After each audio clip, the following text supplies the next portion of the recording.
اور جب ہم نے تم لوگوں سے پختہ عہد لیا اور کوہ طور کو تم پر اٹھا کھڑا کیا اور حکم دیا کہ جو کتاب ہم نے تم کو دی ہے اس کو زور سے پکڑو اور جو تمہیں حکم ہوتا ہے اس کو سنو، تو وہ جو تمہارے بڑے تھے کہنے لگے کہ ہم نے سن تو لیا لیکن مانتے نہیں، اور ان کے کفر کے سبب بچڑا گویا ان کے دلوں میں رچ گیا تھا۔ اے پیغمبر ان سے کہہ دو کہ اگر تم مومن ہو تو تمہارا ایمان تم کو بری بات بتاتا ہے۔ کہہ دو کہ اگر آخرت کا گھر اور لوگوں یعنی مسلمانوں کے لیے نہیں اور اللہ کے نزدیک تمہارے ہی لیے مخصوص ہے تو اگر سچے ہو تو موت کی آرزو تو کرو، اور ان اعمال کی وجہ سے جو ان کے ہاتھ آگے بھیج چکے ہیں یہ کبھی اس کی آرزو نہیں کریں گے، اور اللہ ظالموں سے خوب واقف ہے۔ اور ان کو تم اور لوگوں سے زیادہ زندگی کے حریص دیکھو گے، یہاں تک کہ مشرکوں سے بھی بڑھ کر۔ ان میں سے ہر ایک یہی خواہش کرتا ہے کہ کاش وہ 1000 برس جیتا رہے، مگر اتنی لمبی عمر اس کو مل بھی جائے تو اسے عذاب سے تو نہیں چھڑا سکتی، اور جو کام یہ کرتے ہیں اللہ ان کو دیکھ رہا ہے۔ کہہ دو کہ جو شخص جبرائیل کا دشمن ہو اس کو غصے میں مر جانا چاہیے، کیونکہ اس نے تو یہ کتاب اللہ کے حکم سے تمہارے دل پر نازل کی ہے جو پہلی کتابوں کی تصدیق کرتی ہے، اور ایمان والوں کے لیے ہدایت اور بشارت ہے۔ جو شخص اللہ کا اور اس کے فرشتوں کا اور اس کے پیغمبروں کا اور جبرائیل اور میکائیل کا دشمن ہو تو ایسے کافروں کا اللہ دشمن ہے۔ اور ہم نے تمہارے پاس سلجھی ہوئی آیتیں ارسال فرمائی ہیں، اور ان سے انکار وہی کرتے ہیں جو بد کردار ہیں۔ ان لوگوں نے جب جب اللہ سے کوئی عہد کیا تو ان میں سے ایک فریق نے اس کو کسی چیز کی طرح پھینک دیا۔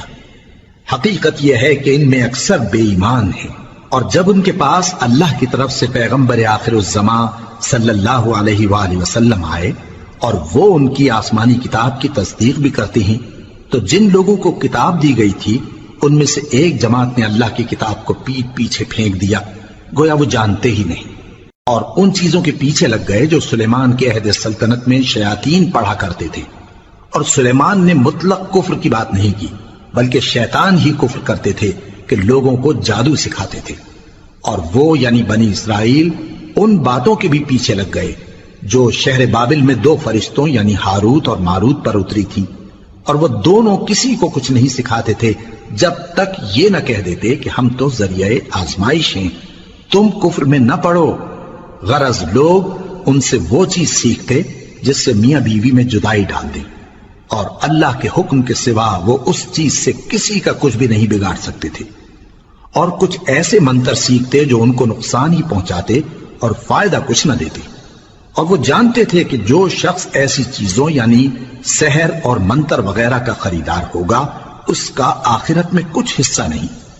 اور جس چیز کے عوض انہوں نے اپنی جانوں کو بیچ ڈالا وہ بری تھی، کیا اچھا ہوتا جو وہ اس بات کو جانتے۔ اور اگر وہ ایمان لاتے اور پرہیزگاری کرتے تو اللہ کے ہاں سے بہت اچھا صلہ ملتا، کیا اچھا ہوتا جو وہ اس سے واقف ہوتے۔ اے اہل ایمان، گفتگو کے وقت پیغمبر صلی اللہ علیہ وآلہ وسلم سے راعنا نہ کہا کرو، انظرنا کہا کرو، اور خوب سن رکھو، اور کافروں کے لیے دکھ دینے والا عذاب ہے۔ جو لوگ کافر ہیں، اہل کتاب یا مشرک، وہ اس بات کو پسند نہیں کرتے کہ تم لوگوں پر تمہارے پروردگار کی طرف سے خیر و برکت نازل ہو، اور اللہ تو جس کو چاہتا ہے اپنی رحمت کے ساتھ خاص کر لیتا ہے،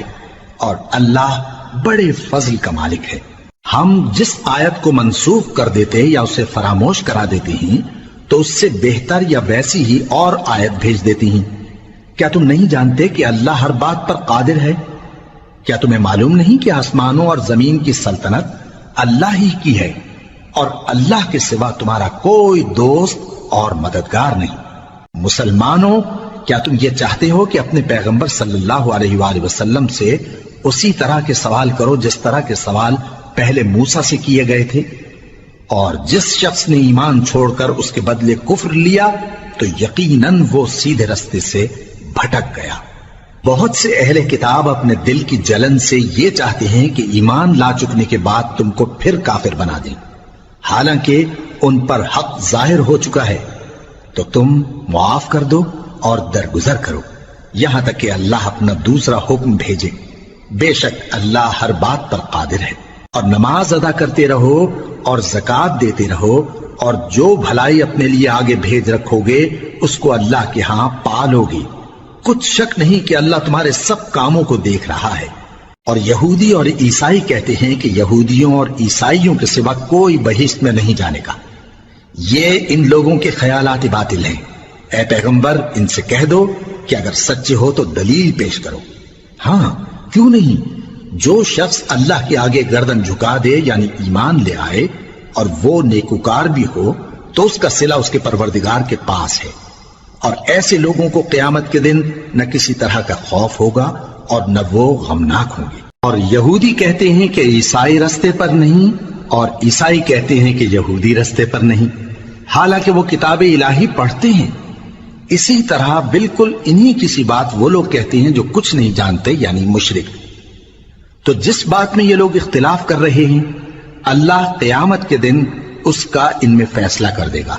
اور اس سے بڑھ کر ظالم کون جو اللہ کی مسجدوں میں اللہ کے نام کا ذکر کیے جانے کو منع کرے اور ان کی ویرانی کے لیے کوشش کرے۔ ان لوگوں کو کچھ حق نہیں کہ ان مسجدوں میں داخل ہوں مگر ڈرتے ہوئے۔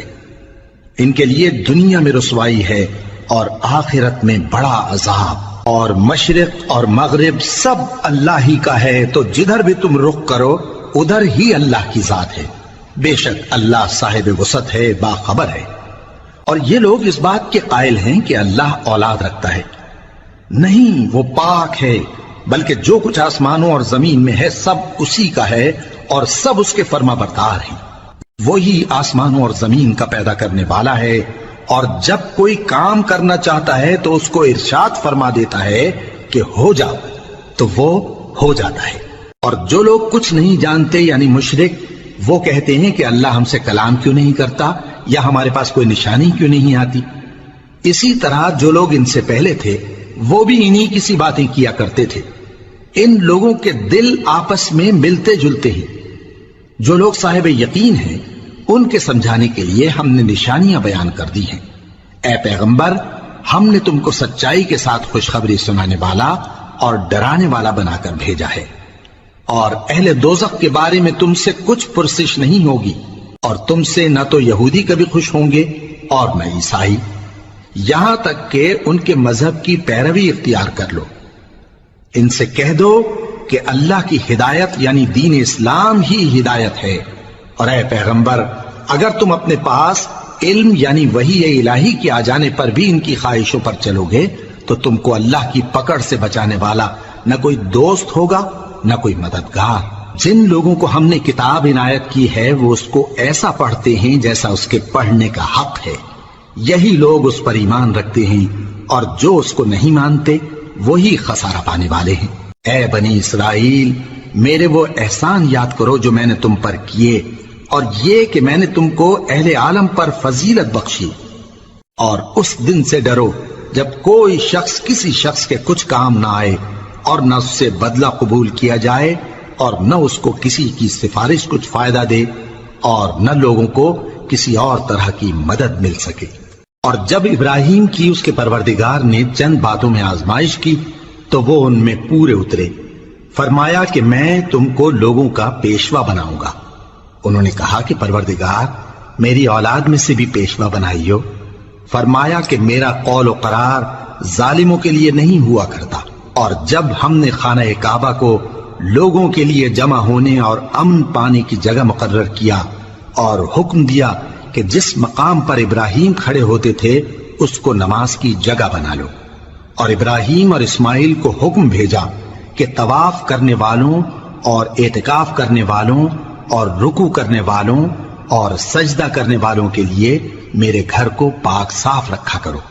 اور جب ابراہیم نے دعا کی کہ اے پروردگار، اس جگہ کو امن کا شہر بنا، اور اس کے رہنے والوں میں سے جو اللہ پر اور روز آخر پر ایمان لائیں ان کے کھانے کو میوے عطا فرما،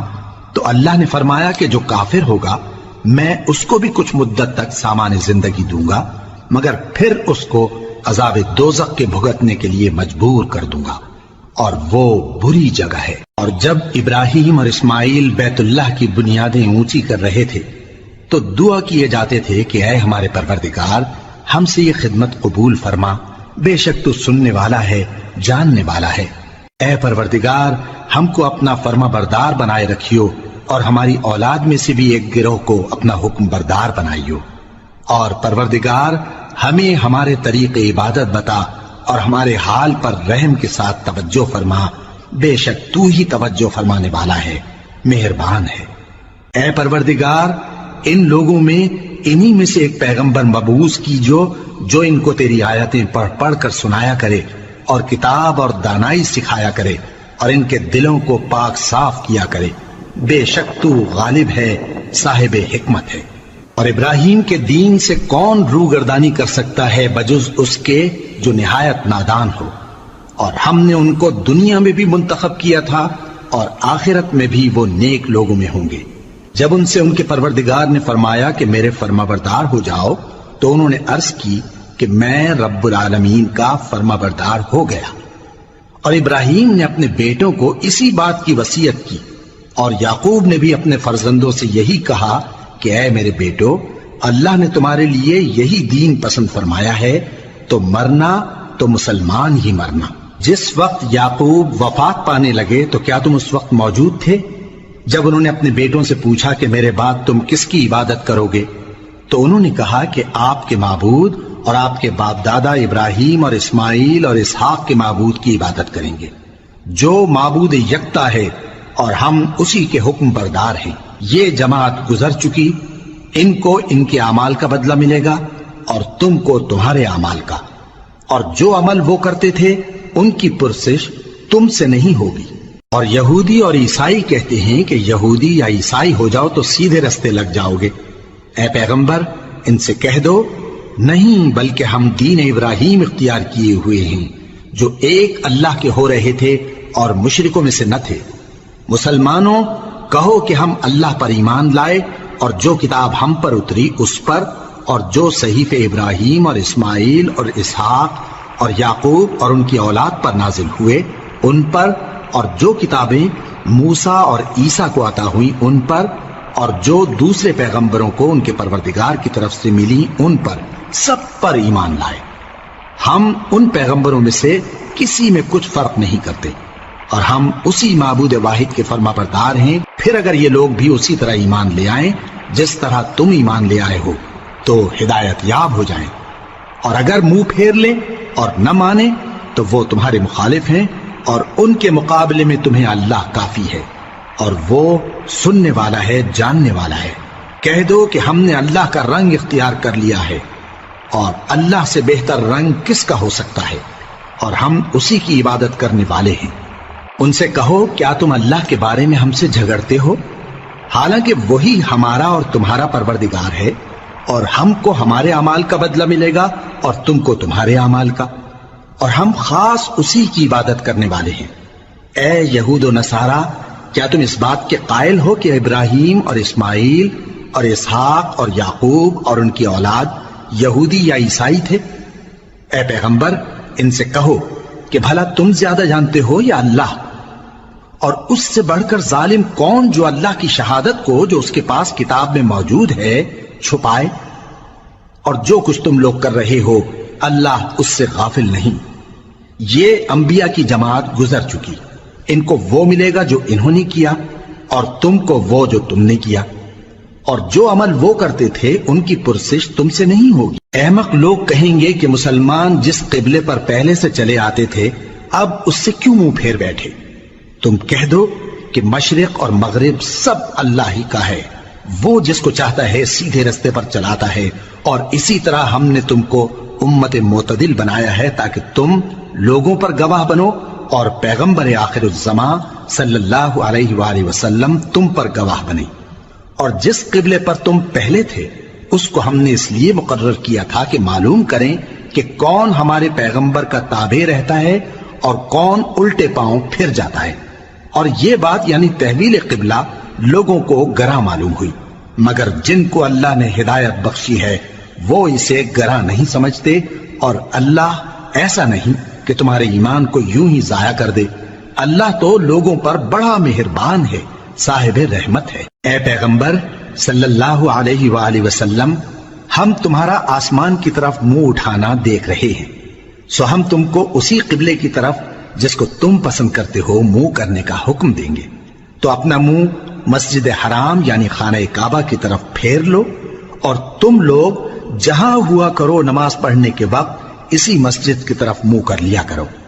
اور جن لوگوں کو کتاب دی گئی ہے وہ خوب جانتے ہیں کہ یہ نیا قبلہ ان کے پروردگار کی طرف سے حق ہے،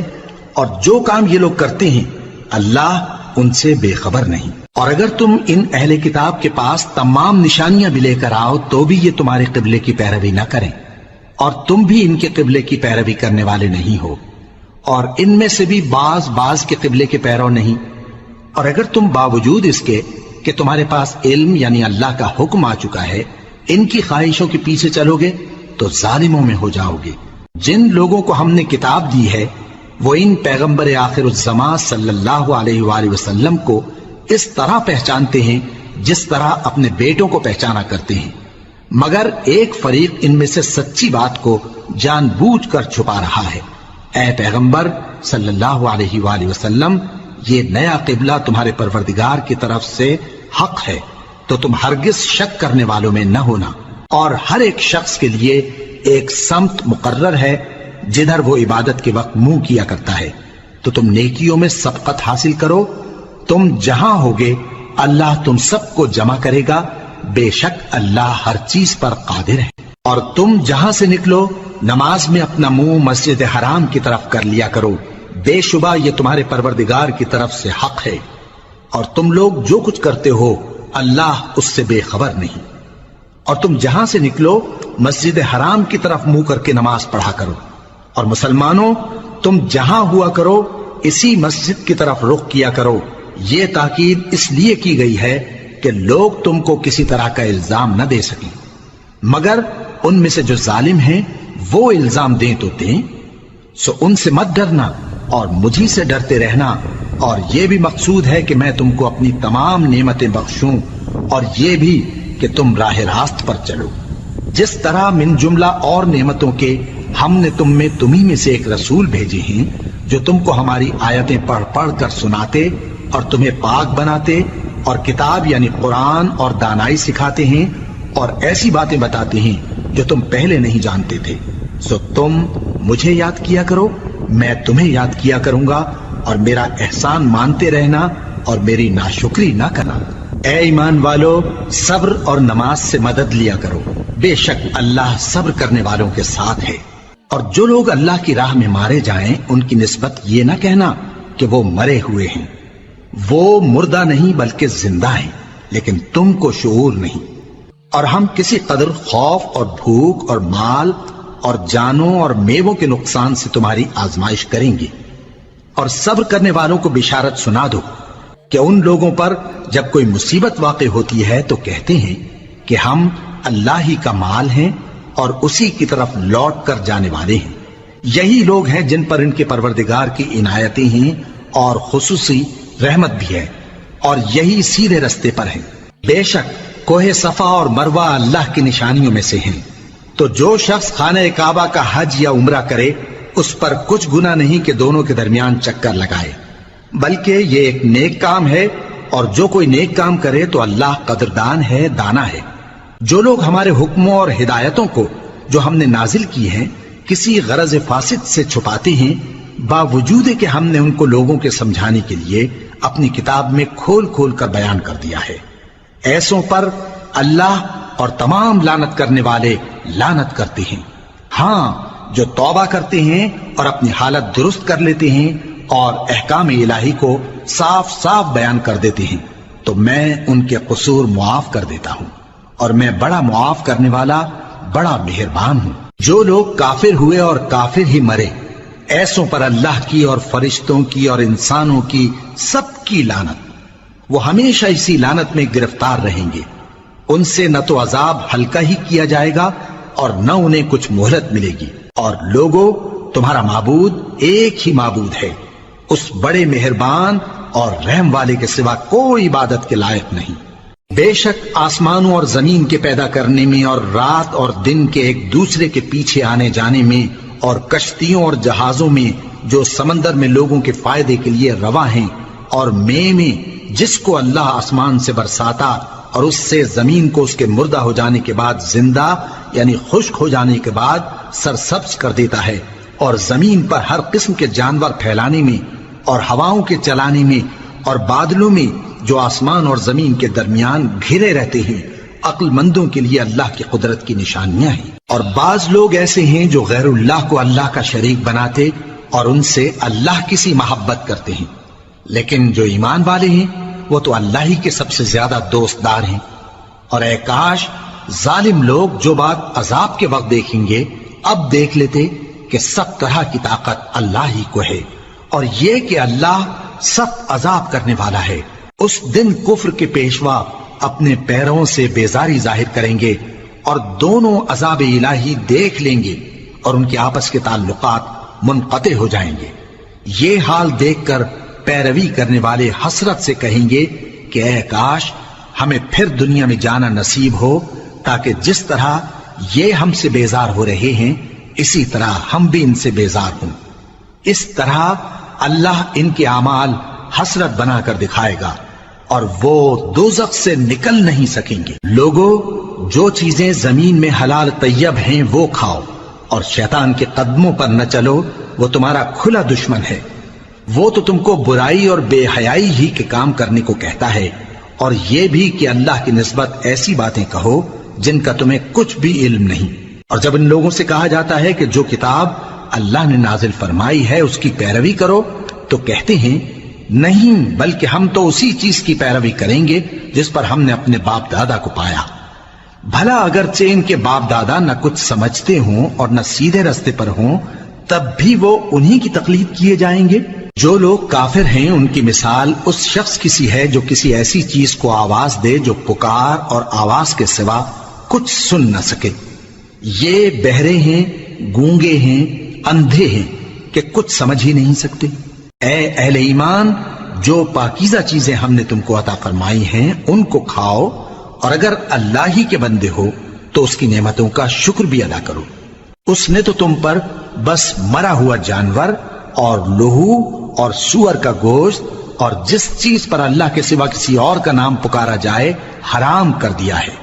ہاں، جو مجبور ہو جائے بشرطے کہ اللہ کی نافرمانی نہ کرے اور حد ضرورت سے باہر نہ نکل جائے، اس پر کچھ گناہ نہیں۔ بے شک اللہ بخشنے والا ہے، رحم کرنے والا ہے۔ جو لوگ اللہ کی کتاب سے ان آیتوں اور ہدایتوں کو جو اس نے نازل فرمائی ہیں چھپاتے اور ان کے بدلے تھوڑی سی قیمت یعنی دنیاوی منفعت حاصل کرتے ہیں، وہ اپنے پیٹوں میں محض آگ بھرتے ہیں۔ ایسے لوگوں سے اللہ قیامت کے دن نہ کلام کرے گا اور نہ ان کو گناہوں سے پاک کرے گا،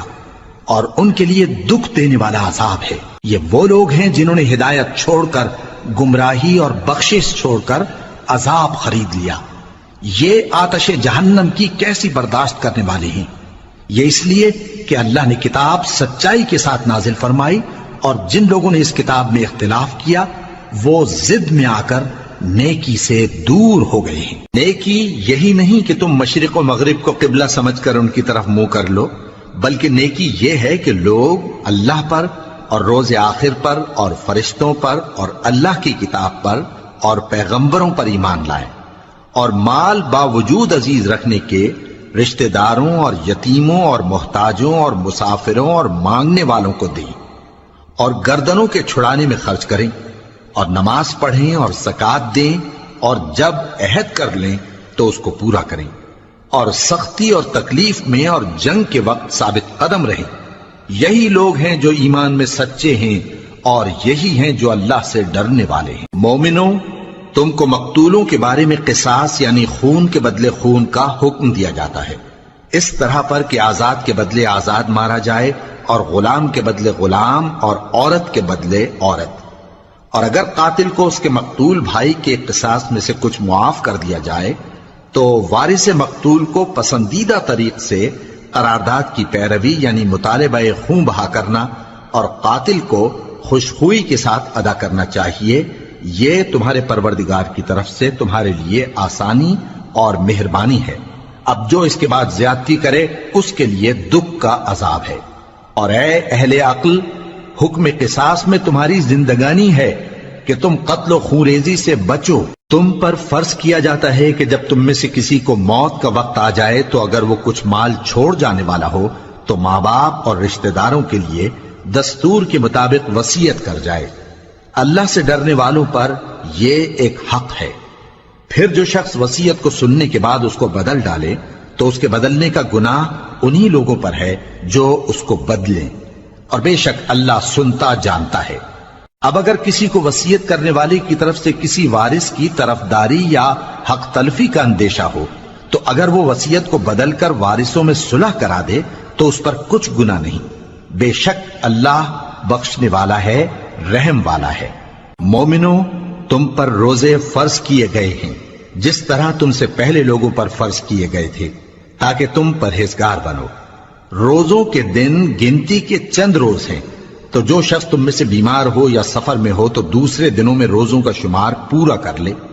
اور جو لوگ روزہ رکھنے کی طاقت رکھیں لیکن رکھیں نہیں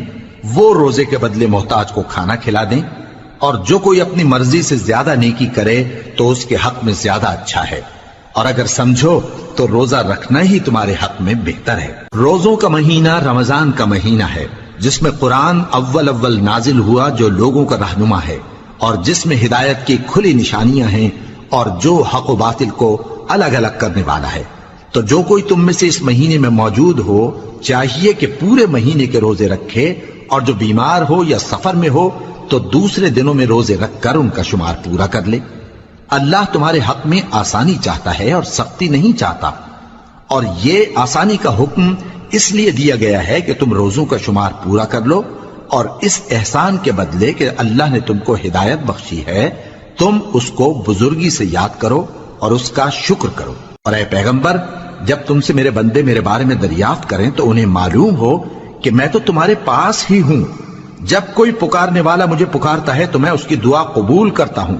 تو ان کو چاہیے کہ میرے حکموں کو مانیں اور مجھ پر ایمان رکھیں تاکہ نیک رستہ پائیں۔ روزوں کی راتوں میں تمہارے لیے اپنی عورتوں کے پاس جانا جائز کر دیا گیا ہے، وہ تمہاری پوشاک ہیں اور تم ان کی پوشاک ہو۔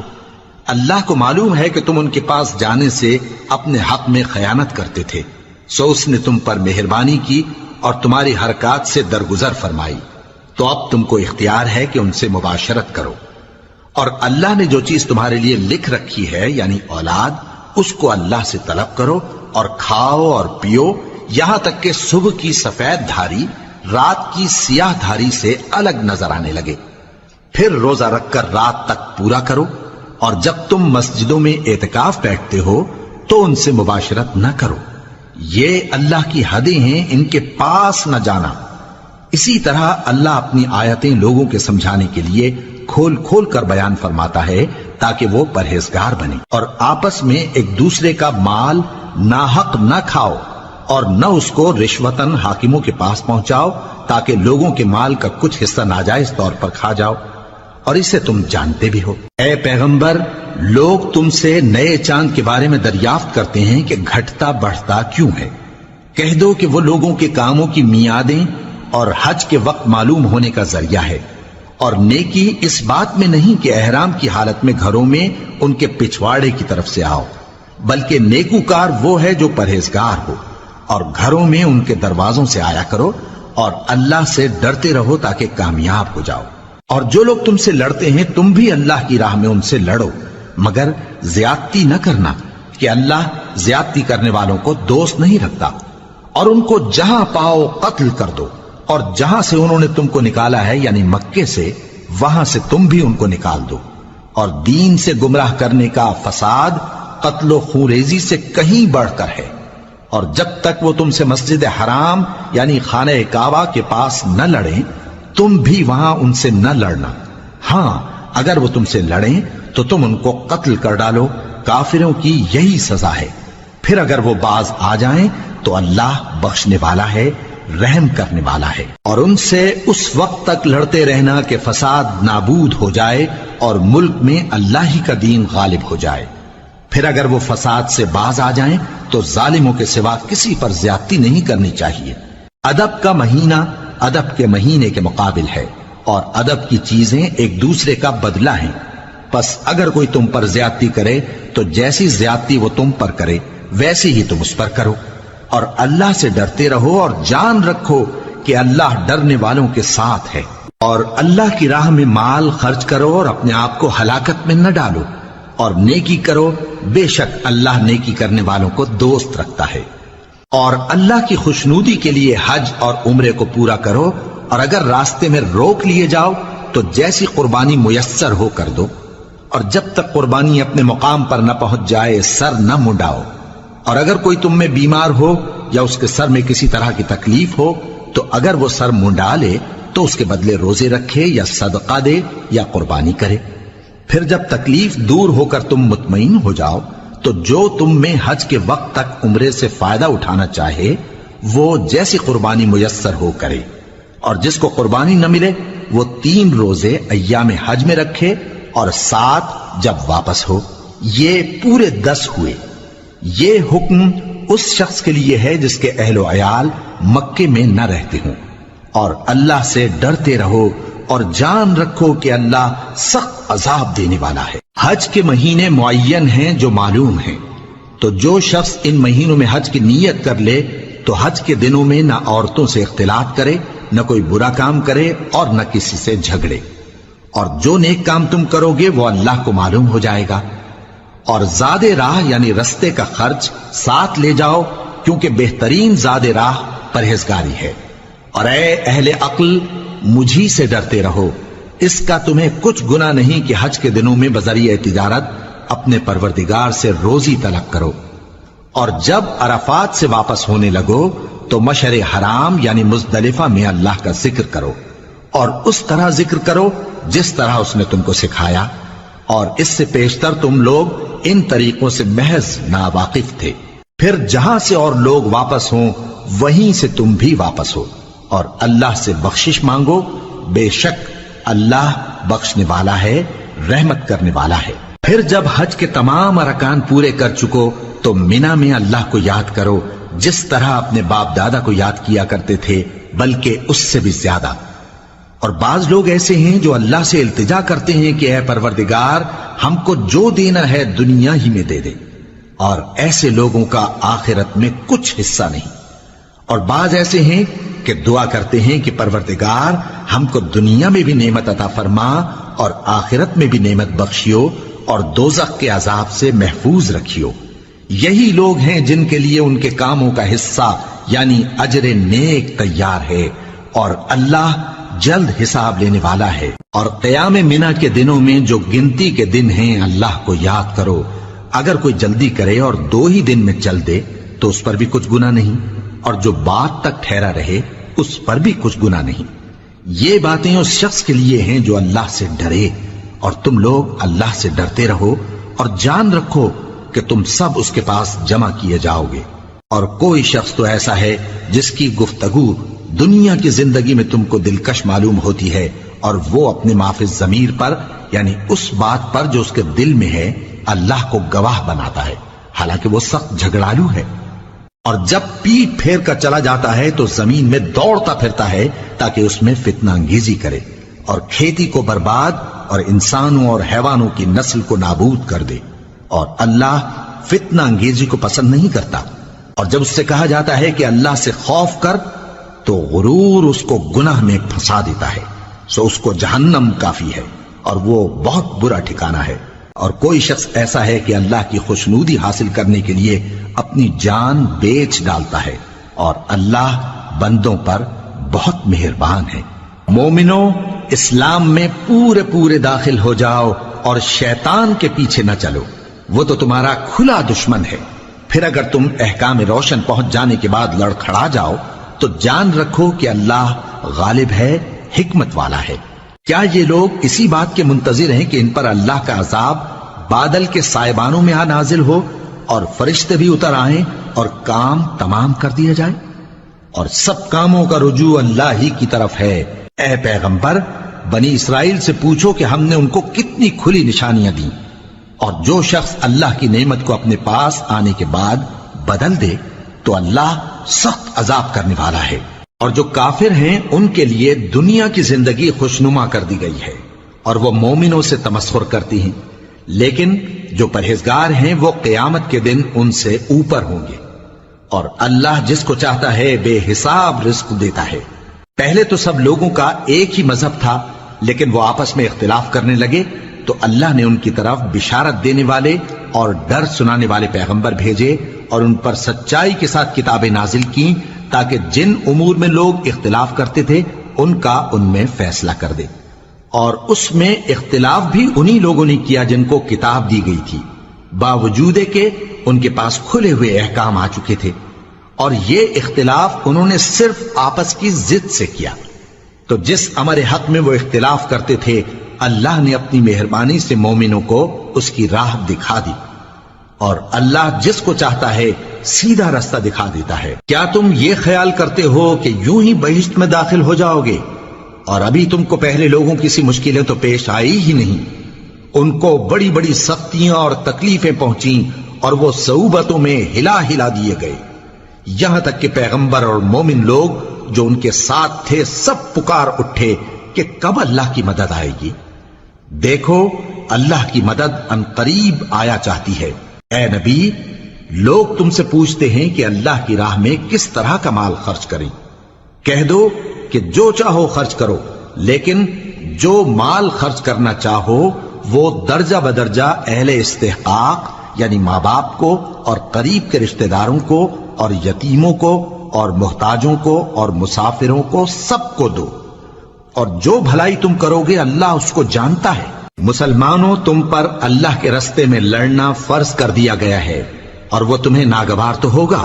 مگر عجب نہیں کہ ایک چیز تم کو بری لگے اور وہ تمہارے حق میں بھلی ہو، اور عجب نہیں کہ ایک چیز تم کو بھلی لگے اور وہ تمہارے لیے مضر ہو، اور ان باتوں کو اللہ ہی بہتر جانتا ہے اور تم نہیں جانتے۔ اے پیغمبر، لوگ تم سے عزت والے مہینوں میں لڑائی کرنے کے بارے میں دریافت کرتے ہیں، کہہ دو کہ ان میں لڑنا بڑا گناہ ہے، اور اللہ کی راہ سے روکنا اور اس سے کفر کرنا اور مسجد حرام یعنی خانہ کعبہ میں جانے سے بند کرنا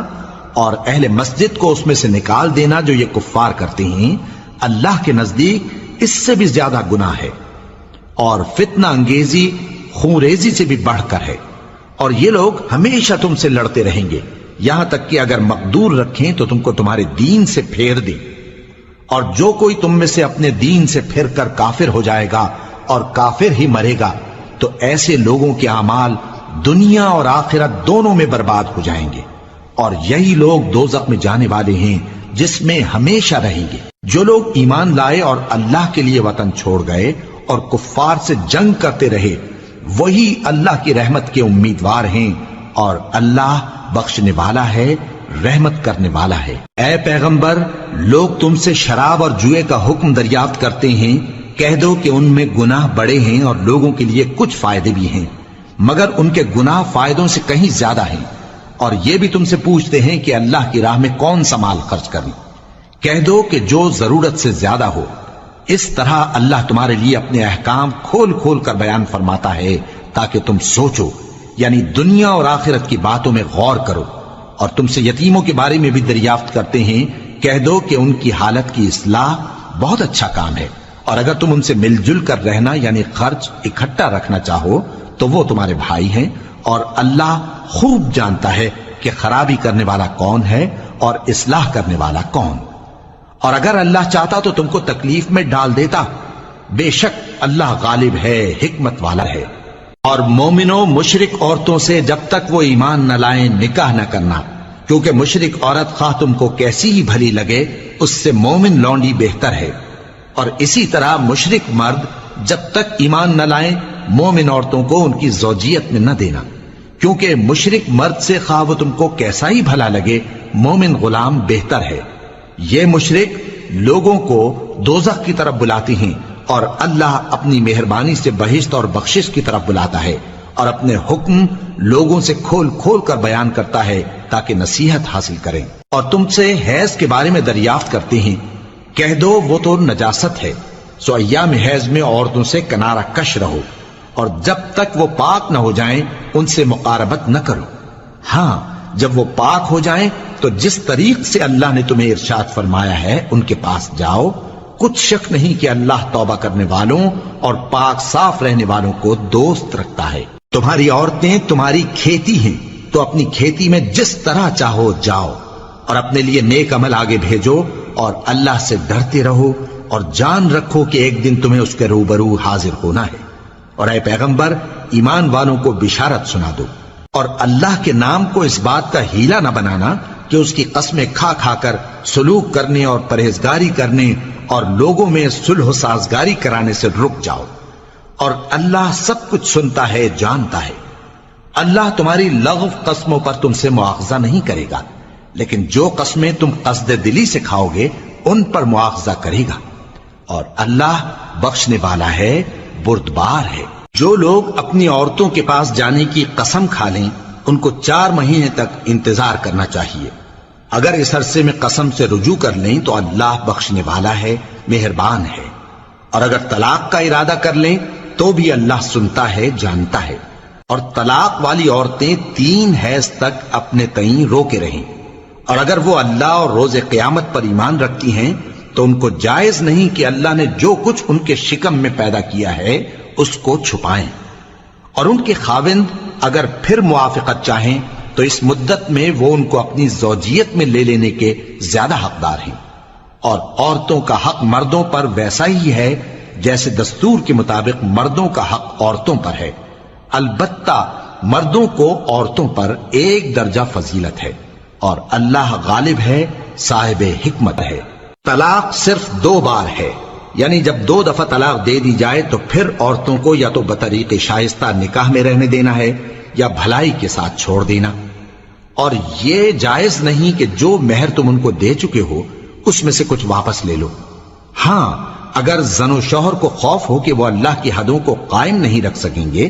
تو اگر عورت خاوند کے ہاتھ سے رہائی پانے کے بدلے میں کچھ دے ڈالے تو دونوں پر کچھ گناہ نہیں۔ یہ اللہ کی مقرر کی ہوئی حدیں ہیں، ان سے باہر نہ نکلنا، اور جو لوگ اللہ کی حدوں سے باہر نکل جائیں گے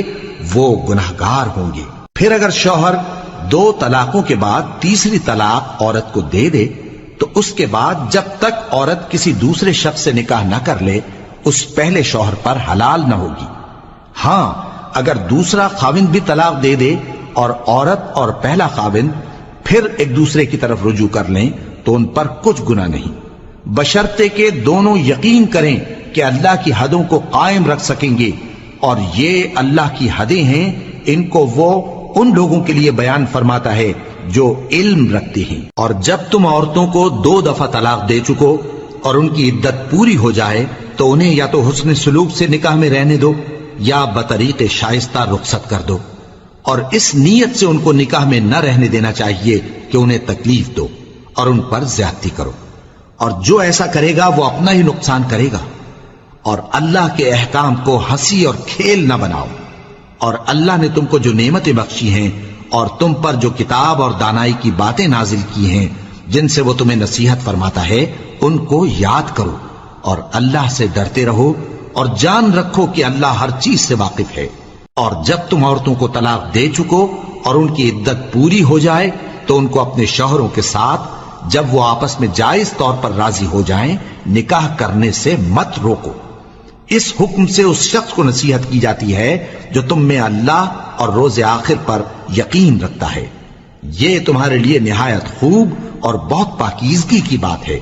اور اللہ جانتا ہے اور تم نہیں جانتے۔ اور مائیں اپنے بچوں کو پورے 2 سال دودھ پلائیں، یہ حکم اس شخص کے لیے ہے جو پوری مدت تک دودھ پلوانا چاہے، اور دودھ پلانے والی ماؤں کا کھانا اور کپڑا دستور کے مطابق باپ کے ذمے ہوگا۔ کسی شخص کو اس کی طاقت سے زیادہ تکلیف نہیں دی جاتی، تو یاد رکھو کہ نہ تو ماں کو اس کے بچے کے سبب نقصان پہنچایا جائے اور نہ باپ کو اس کی اولاد کی وجہ سے نقصان پہنچایا جائے، اور اسی طرح نان و نفقہ بچے کے وارث کے ذمے ہے۔ اور اگر دونوں یعنی ماں باپ آپس کی رضامندی اور صلاح سے بچے کا دودھ چھڑانا چاہیں تو ان پر کچھ گناہ نہیں، اور اگر تم اپنی اولاد کو دودھ پلوانا چاہو تو تم پر کچھ گناہ نہیں، بشرطے کہ تم دودھ پلانے والیوں کو دستور کے مطابق ان کا حق جو تم نے دینا کیا تھا دے دو، اور اللہ سے ڈرتے رہو، اور جان رکھو کہ جو کچھ تم کرتے ہو اللہ اس کو دیکھ رہا ہے۔ اور جو لوگ تم میں سے مر جائیں اور عورتیں چھوڑ جائیں تو وہ عورتیں 4 مہینے اور 10 دن اپنے آپ کو روکے رہیں، اور جب یہ عدت پوری کر چکیں اور اپنے حق میں پسندیدہ کام یعنی نکاح کر لیں تو تم پر کچھ گناہ نہیں۔ اور اللہ تمہارے سب کاموں سے واقف ہے۔ اگر تم اشارے کنائے میں عورتوں کو نکاح کا پیغام بھیجو یا نکاح کی خواہش کو اپنے دلوں میں مخفی رکھو تو تم پر کچھ گناہ نہیں۔ اللہ کو معلوم ہے کہ تم ان سے نکاح کا ذکر کرو گے، مگر ایام عدت میں اس کے سوا کے دستور کے مطابق کوئی بات کہہ دو، پوشیدہ طور پر ان سے قول و قرار نہ کرنا، اور جب تک عدت پوری نہ ہو لے نکاح کا پختہ ارادہ نہ کرنا، اور جان رکھو کہ جو کچھ تمہارے دلوں میں ہے اللہ کو سب معلوم ہے، تو اس سے ڈرتے رہو اور جان رکھو کہ اللہ بخشنے والا ہے، حلم والا ہے۔ اور اگر تم عورتوں کو ان کے پاس جانے یا ان کا مہر مقرر کرنے سے پہلے طلاق دے دو تو تم پر کچھ گناہ نہیں، ہاں ان کو دستور کے مطابق کچھ خرچ ضرور دو، یعنی مقدور والا اپنے مقدور کے مطابق دے اور تنگ دست اپنی حیثیت کے مطابق۔ نیک لوگوں پر یہ ایک طرح کا حق ہے۔ اور اگر تم عورتوں کو ان کے پاس جانے سے پہلے طلاق دے دو لیکن مہر مقرر کر چکے ہو تو آدھا مہر دینا ہوگا۔ ہاں اگر عورتیں مہر بخش دیں یا مرد جن کے ہاتھ میں عقد نکاح ہے اپنا حق چھوڑ دیں اور پورا مہر دے دیں تو ان کو اختیار ہے۔ اور اگر تم مرد لوگ ہی اپنا حق چھوڑ دو تو یہ پرہیزگاری کی بات ہے، اور آپس میں بھلائی کرنے کو فراموش نہ کرنا۔ کچھ شک نہیں کہ اللہ تمہارے سب کاموں کو دیکھ رہا ہے۔ مسلمانوں، سب نمازیں خصوصاً بیچ کی نماز یعنی نماز عصر پورے اہتمام کے ساتھ ادا کرتے رہو اور اللہ کے آگے ادب سے کھڑے رہا کرو۔ پھر اگر تم خوف کی حالت میں ہو تو پیادے یا سوار جس حال میں ہو نماز پڑھ لو۔ پھر جب امن و اطمینان ہو جائے تو جس طریق سے اللہ نے تم کو سکھایا ہے جو تم پہلے نہیں جانتے تھے اللہ کو یاد کرو۔ اور جو لوگ تم میں سے مر جائیں اور عورتیں چھوڑ جائیں وہ اپنی عورتوں کے حق میں وصیت کر جائیں کہ ان کو 1 سال تک خرچ دیا جائے اور گھر سے نہ نکالی جائیں۔ ہاں اگر وہ خود گھر سے چلی جائیں اور اپنے حق میں پسندیدہ کام یعنی نکاح کر لیں تو تم پر کچھ گناہ نہیں، اور اللہ زبردست ہے، حکمت والا ہے۔ اور مطلقہ عورتوں کو بھی دستور کے مطابق نان و نفقہ دینا چاہیے، پرہیزگاروں پر یہ بھی حق ہے۔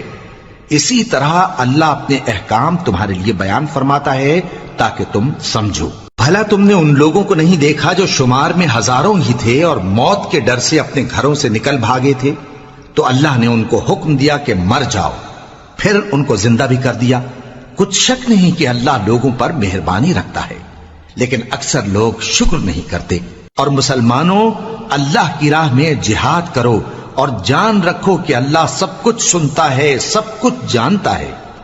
کون ہے کہ اللہ کو قرض حسنہ دے کہ وہ اس کے بدلے اس کو کئی گنا زیادہ دے گا؟ اور اللہ ہی روزی کو تنگ کرتا اور وہی اسے کشادہ کرتا ہے، اور تم اسی کی طرف لوٹ کر جاؤ گے۔ بھلا تم نے بنی اسرائیل کی ایک جماعت کو نہیں دیکھا جس نے موسیٰ کے بعد اپنے پیغمبر سے کہا کہ آپ ہمارے لیے ایک بادشاہ مقرر کر دیں تاکہ ہم اللہ کی راہ میں جہاد کریں؟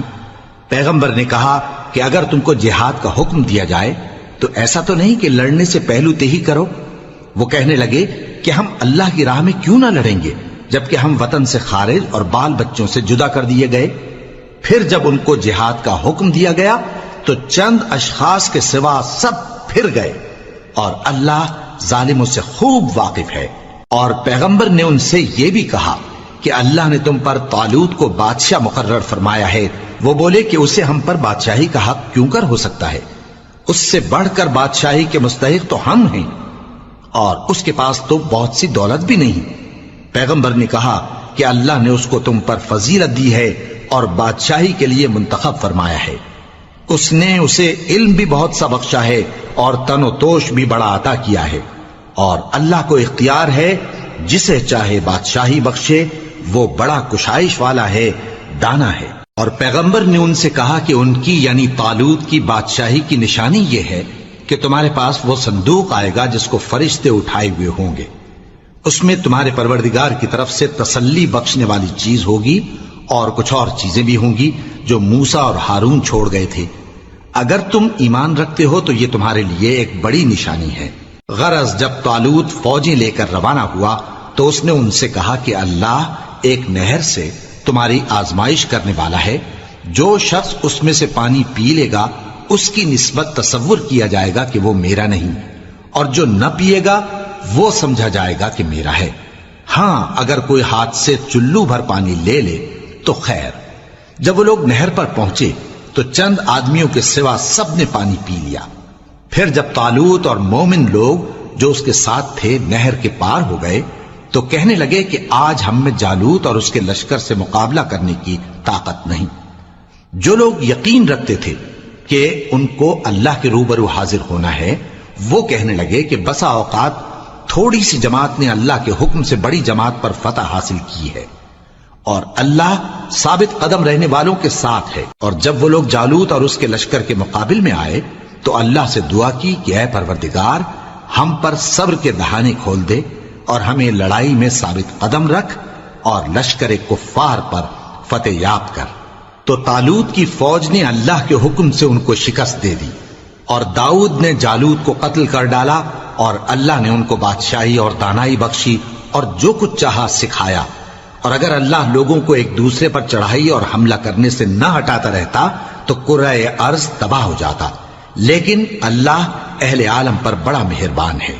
یہ اللہ کی آیتیں ہیں جو ہم تم کو سچائی کے ساتھ پڑھ کر سناتے ہیں، اور اے محمد صلی اللہ علیہ وآلہ وسلم تم بلا شبہ پیغمبروں میں سے ہو۔ یہ پیغمبر جو ہم وقتاً فوقتاً بھیجتے رہے ہیں ان میں سے ہم نے بعض کو بعض پر فضیلت دی ہے، بعض ایسے ہیں جن سے اللہ نے گفتگو کی اور بعض کے دوسرے امور میں مرتبے بلند کیے، اور عیسیٰ ابن مریم کو ہم نے کھلی ہوئی نشانیاں عطا کی اور روح القدس سے ان کو مدد دی، اور اگر اللہ چاہتا تو ان سے پچھلے لوگ اپنے پاس کھلی نشانیاں آنے کے بعد آپس میں نہ لڑتے، لیکن انہوں نے اختلاف کیا تو ان میں سے بعض تو ایمان لے آئے اور بعض کافر ہی رہے۔ اور اگر اللہ چاہتا تو یہ لوگ باہم جنگ و قتال نہ کرتے، لیکن اللہ جو چاہتا ہے کرتا ہے۔ اے ایمان والو، جو مال ہم نے تم کو دیا ہے اس میں سے اس دن کے آنے سے پہلے پہلے خرچ کر لو جس میں نہ اعمال کا سودا ہو اور نہ دوستی اور سفارش ہو سکے، اور کفر کرنے والے لوگ ظالم ہیں۔ اللہ وہ معبود برحق ہے کہ اس کے سوا کوئی عبادت کے لائق نہیں، زندہ ہے، سب کو تھامنے والا، اسے نہ اونگ آتی ہے نہ نیند، جو کچھ آسمانوں میں اور جو کچھ زمین میں ہے سب اسی کا ہے۔ کون ہے کہ اس کی اجازت کے بغیر اس سے کسی کی سفارش کر سکے؟ جو کچھ لوگوں کے روبرو ہو رہا ہے اور جو کچھ ان کے پیچھے ہو چکا ہے اسے سب معلوم ہے، اور لوگ اس کی معلومات میں سے کسی چیز پر دسترس حاصل نہیں کر سکتے۔ ہاں جس قدر وہ چاہتا ہے اسی قدر معلوم کرا دیتا ہے۔ اس کی بادشاہی اور علم آسمان اور زمین سب پر حاوی ہے، اور اسے ان کی حفاظت کچھ بھی دشوار نہیں۔ وہ بڑا عالی رتبہ ہے، جلیل القدر ہے۔ دین اسلام میں کوئی زبردستی نہیں ہے، ہدایت صاف طور پر ظاہر اور گمراہی سے الگ ہو چکی ہے۔ تو جو شخص بتوں سے اعتقاد نہ رکھے اور اللہ پر ایمان لائے اس نے ایسی مضبوط رسی ہاتھ میں پکڑ لی ہے جو کبھی ٹوٹنے والی نہیں، اور اللہ سب کچھ سنتا ہے، سب کچھ جانتا ہے۔ جو لوگ ایمان لائے ہیں ان کا دوست اللہ ہے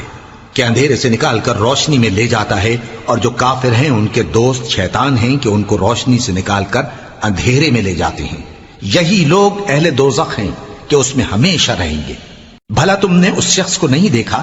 جو اس غرور کے سبب سے کہ اللہ نے اس کو سلطنت بخشی تھی ابراہیم سے اپنے پروردگار کے بارے میں جھگڑنے لگا؟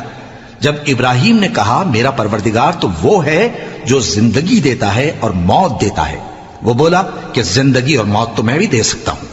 ابراہیم نے کہا کہ اللہ تو سورج کو مشرق سے نکالتا ہے، آپ اسے مغرب سے نکال دیجئے۔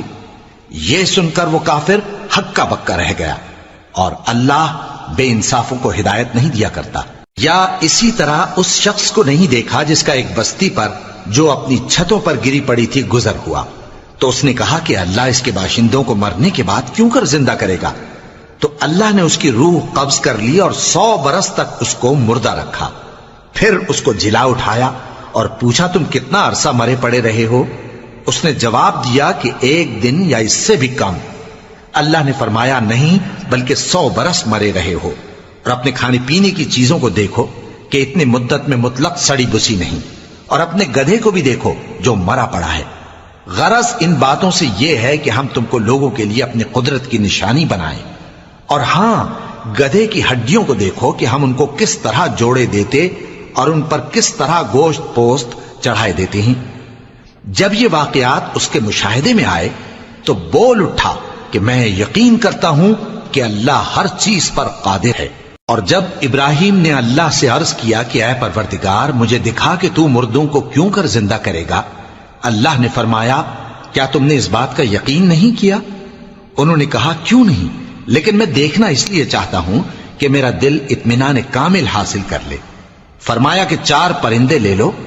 پھر ان کو اپنے سے ہلا لو اور ان کے ٹکڑے ٹکڑے کر دو، پھر ان کا ایک ایک ٹکڑا ہر ایک پہاڑ پر رکھ دو، پھر ان کو بلاؤ تو وہ تمہارے پاس دوڑتے چلے آئیں گے، اور جان رکھو کہ اللہ غالب ہے، صاحب حکمت ہے۔ جو لوگ اپنا مال اللہ کی راہ میں خرچ کرتے ہیں ان کے مال کی مثال اس دانے کی سی ہے جس سے 7 بالیں اگیں اور ہر ایک بال میں 100 دانے ہوں، اور اللہ جس کے اجر کو چاہتا ہے اور زیادہ کرتا ہے، اور اللہ کشائش والا ہے، سب کچھ جاننے والا ہے۔ جو لوگ اپنا مال اللہ کے راستے میں صرف کرتے ہیں پھر اس کے بعد نہ اس خرچ کا کسی پر احسان رکھتے ہیں اور نہ کسی کو تکلیف دیتے ہیں، ان کا صلہ ان کے پروردگار کے پاس تیار ہے، اور قیامت کے روز نہ ان کو کچھ خوف ہوگا اور نہ وہ غمگین ہوں گے۔ جس خیرات کے دینے کے بعد لینے والے کو ایذا دی جائے اس سے تو نرم بات کہہ دینی اور درگزر کرنا بہتر ہے، اور اللہ بے نیاز ہے، بردبار ہے۔ مومنوں، اپنے صدقات و خیرات احسان رکھنے اور ایذا دینے سے اس شخص کی طرح برباد نہ کر دینا جو لوگوں کو دکھاوے کے لیے مال خرچ کرتا ہے اور اللہ اور روز آخر پر ایمان نہیں رکھتا، تو اس کے مال کی مثال اس چٹان کی سی ہے جس پر تھوڑی سی مٹی پڑی ہو اور اس پر زور کا مے برس کر اسے صاف کر ڈالے۔ اسی طرح یہ ریاکار لوگ اپنے اعمال کا کچھ بھی صلہ حاصل نہیں کر سکیں گے، اور اللہ ایسے ناشکروں کو ہدایت نہیں دیا کرتا۔ اور جو لوگ اللہ کی خوشنودی حاصل کرنے کے لیے اور خلوص نیت سے اپنا مال خرچ کرتے ہیں ان کی مثال ایک باغ کی سی ہے جو اونچی جگہ پر واقع ہو، جب اس پر زور کا مے پڑے تو دگنا پھل لائے، پھر اگر مے نہ بھی پڑے تو خیر پھوار ہی صحیح، اور اللہ تمہارے کاموں کو دیکھ رہا ہے۔ بھلا تم میں کوئی یہ چاہتا ہے کہ اس کا کھجوروں اور انگوروں کا باغ ہو جس میں نہریں بہہ رہی ہوں اور اس میں اس کے لیے ہر قسم کے میوے موجود ہوں، اور اسے بڑھاپا آ پکڑے اور اس کے ننھے ننھے بچے بھی ہوں، تو ناگہاں اس باغ پر آگ کا بھرا ہوا بگولا چلے، پس وہ جل جائے۔ اس طرح اللہ تم سے اپنی آیتیں کھول کھول کر بیان فرماتا ہے تاکہ تم سوچو اور سمجھو۔ مومنو، جو پاکیزہ اور عمدہ مال تم کماتے ہو اور جو چیزیں ہم تمہارے لیے زمین سے نکالتے ہیں ان میں سے اللہ کی راہ میں بھی خرچ کرو، اور بری اور ناپاک چیزیں دینے کا قصد نہ کرنا کہ اگر وہ چیزیں تمہیں دی جائیں تو بجز اس کے کہ لیتے وقت آنکھیں بند کر لو، ان کو کبھی نہ لو، اور جان رکھو کہ اللہ بے نیاز ہے، خوبیوں والا ہے۔ شیطان تمہیں تنگ دستی کا خوف دلاتا اور بے حیائی کے کام کرنے کو کہتا ہے، اور اللہ تم سے اپنی بخشش اور رحمت کا وعدہ کرتا ہے، اور اللہ کشائش والا ہے، سب کچھ جاننے والا ہے۔ وہ جس کو چاہتا ہے دانائی بخشتا ہے، اور جس کو دانائی ملی بے شک اس کو بڑی نعمت ملی۔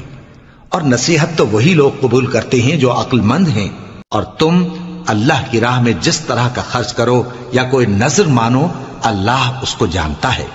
اور ظالموں کا کوئی مددگار نہ ہوگا۔ اگر تم خیرات ظاہر کر کے دو تو وہ بھی خوب ہے، اور اگر پوشیدہ دو اور دو بھی ضرورت مندوں کو تو یہ تمہارے لیے بہتر ہے، اور اس طرح کا دینا تمہارے گناہوں کو بھی دور کرے گا، اور اللہ کو تمہارے سب کاموں کی خبر ہے۔ اے نبی صلی اللہ علیہ وآلہ وسلم، تم ان لوگوں کی ہدایت کے ذمہ دار نہیں ہو، بلکہ اللہ ہی جس کو چاہتا ہے ہدایت بخشتا ہے۔ اور مومنو، تم جو مال خرچ کرو گے تو اس کا فائدہ تمہیں کو ہے، اور تم تو جو خرچ کرو گے اللہ کی خوشنودی کے لیے کرو گے،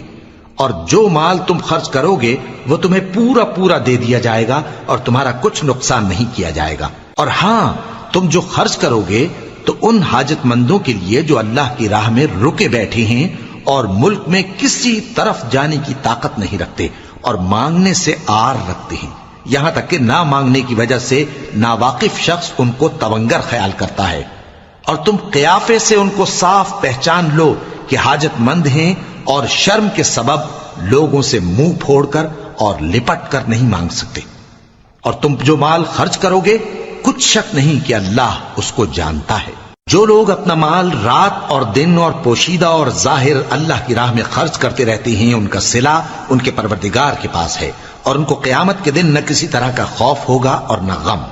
جو لوگ سود کھاتے ہیں وہ قبروں سے اس طرح حواس باختہ اٹھیں گے جیسے کسی کو جن نے لپٹ کر دیوانہ بنا دیا ہو۔ یہ اس لیے کہ وہ کہتے ہیں کہ سودا بیچنا بھی تو نفع کے لحاظ سے ویسا ہی ہے جیسے سود لینا،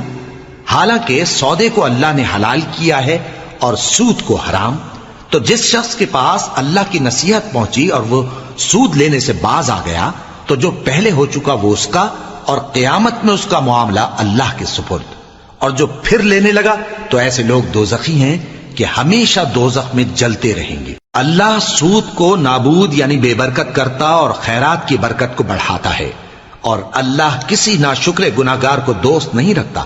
جو لوگ ایمان لائے اور نیک عمل کرتے اور نماز پڑھتے اور زکوٰۃ دیتے رہے، ان کو ان کے کاموں کا صلہ اللہ کے ہاں ملے گا، اور قیامت کے دن ان کو نہ کچھ خوف ہوگا اور نہ وہ غمناک ہوں گے۔ مومنو، اللہ سے ڈرو، اور اگر ایمان رکھتے ہو تو جتنا سود باقی رہ گیا ہے اس کو چھوڑ دو۔ پھر اگر ایسا نہ کرو گے تو تم اللہ اور اس کے رسول کی طرف سے اعلان جنگ سن لو، اور اگر توبہ کر لو گے اور سود چھوڑ دو گے تو تم کو اپنی اصل رقم لینے کا حق ہے، جس میں نہ اوروں کا نقصان اور نہ تمہارا نقصان۔ اور اگر قرض لینے والا تنگ دست ہو تو اسے کشائش کے حاصل ہونے تک مہلت دو، اور اگر زر قرض بخش دو تو وہ تمہارے لیے زیادہ اچھا ہے، بشرطے کہ سمجھو۔ اور اس دن سے ڈرو جبکہ تم اللہ کے حضور میں لوٹ کر جاؤ گے، اور ہر شخص اپنے اعمال کا پورا پورا بدلہ پائے گا، اور کسی کو کچھ نقصان نہ ہوگا۔ مومنو، جب تم آپس میں کسی میعاد معین کے لیے قرض کا معاملہ کرنے لگو تو اس کو لکھ لیا کرو، اور لکھنے والا تم میں کسی کا نقصان نہ کرے بلکہ انصاف سے لکھے۔ نیز لکھنے والا جیسا اللہ نے اسے سکھایا ہے لکھنے سے انکار بھی نہ کرے اور دستاویز لکھ دے۔ اور جو شخص قرض لے وہی دستاویز کا مضمون بول کر لکھوائے، اور اللہ سے کہ اس کا مالک ہے خوف کرے، اور زر قرض میں سے کچھ کم نہ لکھوائے۔ اور اگر قرض لینے والا کم عقل یا ضعیف ہو یا مضمون لکھوانے کی قابلیت نہ رکھتا ہو تو جو اس کا ولی ہو وہ انصاف کے ساتھ مضمون لکھوائے، اور اپنے میں سے 2 مردوں کو ایسے معاملے کے گواہ کر لیا کرو، اور اگر 2 مرد نہ ہوں تو 1 مرد اور 2 عورتیں جن کو تم گواہ پسند کرو کافی ہیں، کہ اگر ان میں سے ایک بھول جائے گی تو دوسری اسے یاد دلا دے گی۔ اور جب گواہ گواہی کے لیے طلب کیے جائیں تو انکار نہ کریں۔ اور قرض تھوڑا ہو یا بہت اس کی دستاویز کے لکھنے لکھانے میں سستی نہ کرنا،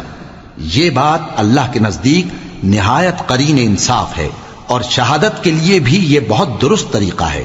اس سے تم کو کسی طرح کا شک و شبہ بھی نہیں پڑے گا۔ ہاں، اگر سودا دست بدست ہو جو تم آپس میں لیتے دیتے ہو تو اگر ایسے معاملے کے دستاویز نہ لکھو تو تم پر کچھ گناہ نہیں۔ اور جب خرید و فروخت کیا کرو، مثلا زمین جائیداد کی، تو بھی گواہ کر لیا کرو، اور کاتب دستاویز اور گواہ معاملہ کرنے والوں کا کسی طرح کا نقصان نہ کریں۔ اگر تم لوگ ایسا کرو تو یہ تمہارے لیے گناہ کی بات ہے، اور اللہ سے ڈرو اور دیکھو کہ وہ تم کو کیسی مفید باتیں سکھاتا ہے، اور اللہ ہر چیز سے واقف ہے۔ اور اگر تم سفر پر ہو اور دستاویز لکھنے والا نہ مل سکے تو کوئی چیز رہن با قبضہ رکھ کر قرض لے لو، اور اگر تم میں سے کوئی دوسرے کو امین سمجھے یعنی رہن کے بغیر قرض دے دے تو امانت دار کو چاہیے کہ صاحب امانت کی امانت ادا کر دے، اور اللہ سے جو اس کا پروردگار ہے ڈرے۔ اور دیکھنا، شہادت کو مت چھپانا، جو اس کو چھپائے گا وہ دل کا گناہگار ہوگا۔ اور اللہ تمہارے سب کاموں سے واقف ہے، جو کچھ آسمانوں میں اور جو کچھ زمین میں ہے سب اللہ ہی کا ہے۔ تم اپنے دلوں کی بات کو ظاہر کرو گے تو اور چھپاؤ گے تو اللہ تم سے اس کا حساب لے گا، پھر وہ جسے چاہے مغفرت کرے اور جسے چاہے عذاب دے، اور اللہ ہر چیز پر قادر ہے۔ رسول اللہ صلی اللہ علیہ وآلہ وسلم اس کتاب پر جو ان کے پروردگار کی طرف سے ان پر نازل ہوئی ایمان رکھتے ہیں، اور مومن بھی سب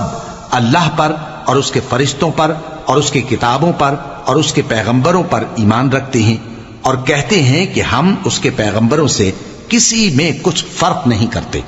اور وہ اللہ سے عرض کرتے ہیں کہ ہم نے تیرا حکم سنا اور قبول کیا۔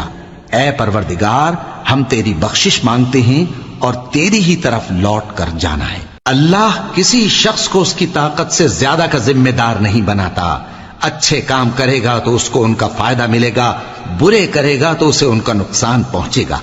اے پروردگار، اگر ہم سے بھول یا چوک ہو گئی ہو تو ہم سے مواخذہ نہ کیجو۔ اے پروردگار، ہم پر ایسا بوجھ نہ ڈالیو جیسا تو نے ہم سے پہلے لوگوں پر ڈالا تھا۔ اے پروردگار، جتنا بوجھ اٹھانے کی ہم میں طاقت نہیں اتنا بوجھ ہم پر نہ رکھیو، اور اے پروردگار، ہمارے گناہوں سے درگزر کر اور ہمیں بخش دے اور ہم پر رحم فرما۔ تو ہی ہمارا مددگار ہے، سو ہم کو کافروں پر غالب کر۔